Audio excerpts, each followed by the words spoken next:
Good evening, everyone. Treasure Troller here from the militant state of Michigan, where Gretchen Whitmer, our governor and dictator, enacted a law specifically targeting me of all people, Treasure Troller, so I can no longer drive and vlog at the same time. But we may have found a hack that if we are ticketed, Lamont will pay the fine. I guess today is a day of parlays. First thing is Kevin McCarthy gets voted out as House Speaker. I don't know if it makes a difference. Maybe if Jim Jordan gets the gavel. But as far as I'm concerned, unless the Speaker releases all the January 6 tapes, I don't want to hear it. I think a lot of this had to do with the funding for Ukraine. I guess there's Republican politicians that believe that that's going to be a huge voting issue, enough to where if you're not going to see suspending, or at least vote against it, you're going to be voted out of office. So, we'll see. I don't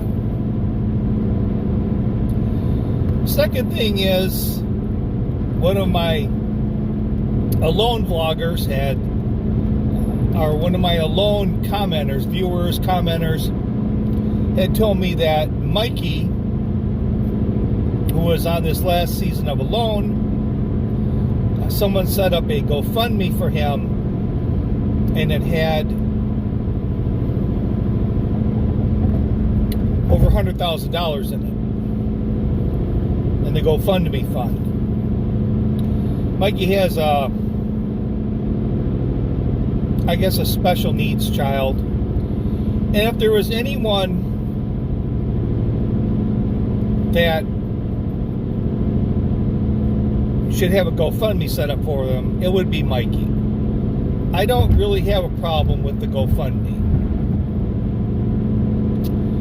Not that he was given a chance to win $500,000, but I don't have a problem with the GoFundMe for his son. What I do have a problem, not a problem, I have a concern. What my concern is with this GoFundMe and a lot of people contributing to it,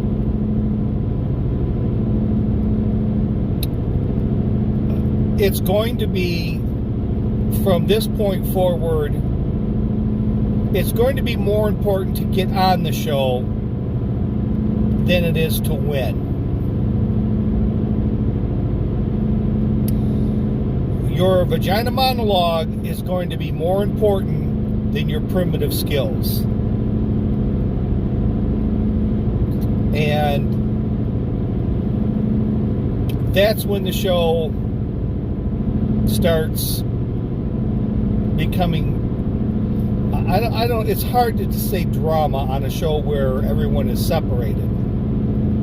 But it does become more about the interview, what's on tape, the loneliness and all that, than it does focusing on winning. Because if you get the bag, just by getting on the show is going to get you the bag with a good vagina monologue. It's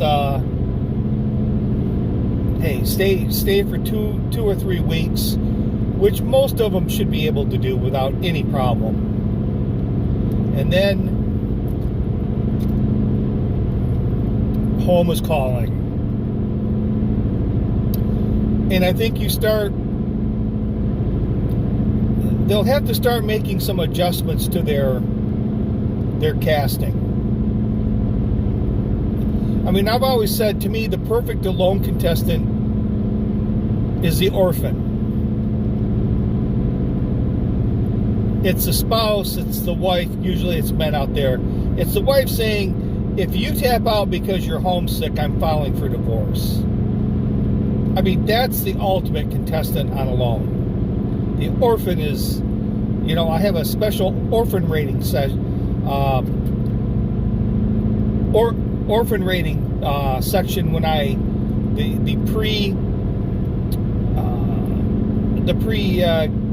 the start of the show, we go through all the contestants and we have an orphan factor. The more disconnected you are at home with friends and relatives and kids, the higher your orphan rating goes. So now it's going to kind of be like the NIL deal. Now, a lot of these people, I mean, probably with the exception of, boosting up their guiding services,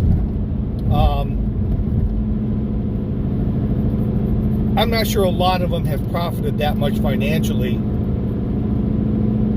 by being on the show, but I guess this is going to be the Alone hack. It's going to be the vagina monologue. And like I said, it could change the show if they don't get a grasp on it. And I watched the first episode of this season's Survivor. And I was a big Survivor fan. I'm not going to critique Survivor because there's too much going on with that show, and there's too many other people out there that have been on Survivor that critique Survivor that can do a far better job than I can. I mean, I like watching Wide Blank Lost.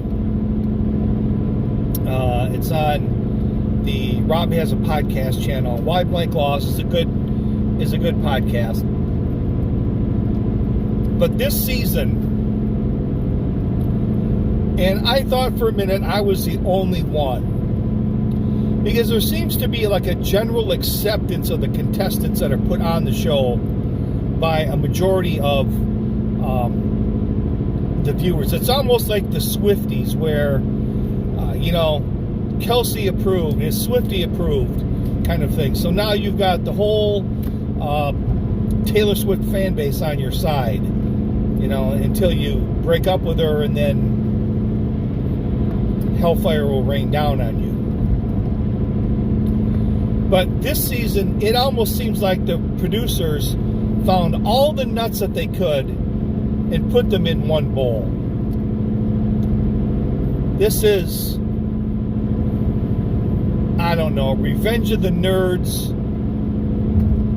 meets Lollapalooza meets an LGBTQ elemental P plus minus hyphen group.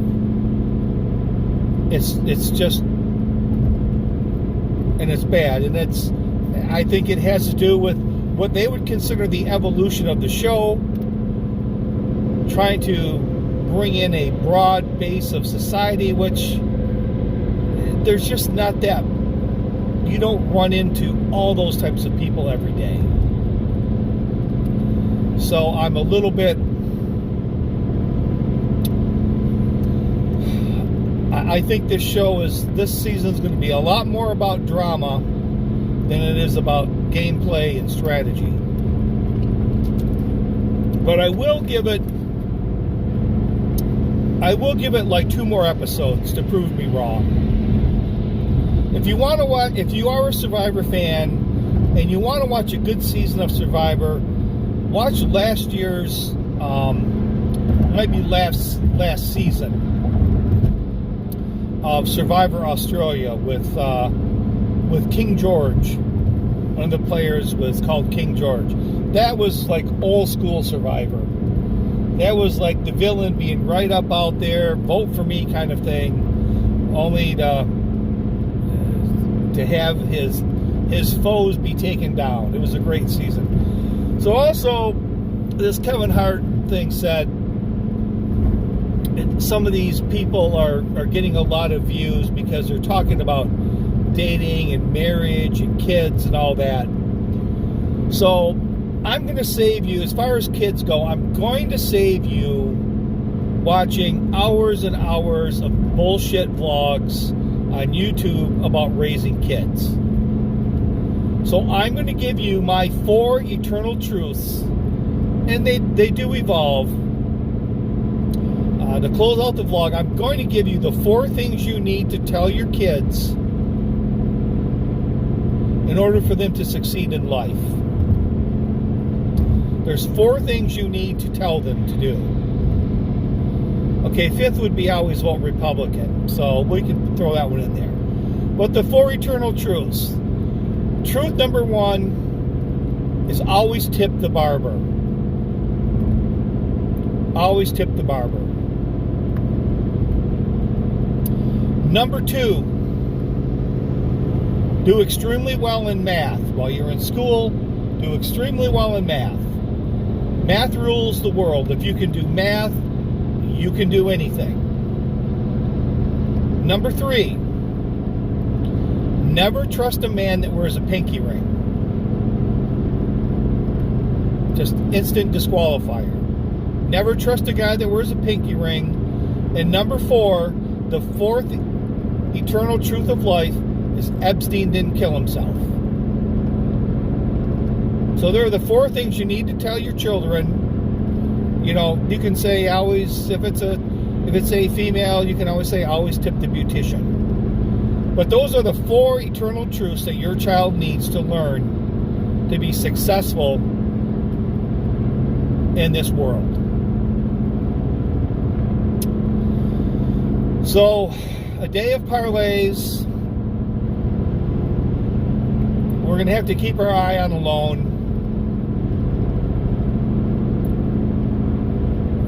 It may almost become more important to get on the show than it is to win it. Which would be sad.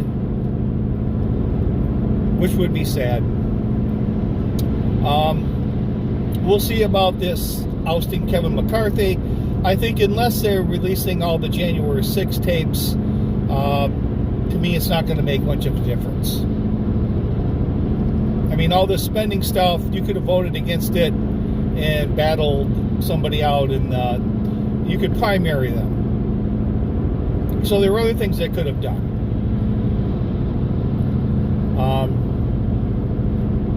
And go back, listen to this, write down those 4 eternal truths of life. Always vote Republican being the 5th. But write down those 4 eternal truths of life and relay them on to your youngins. So this is Treasure Troller saying aloha and good day.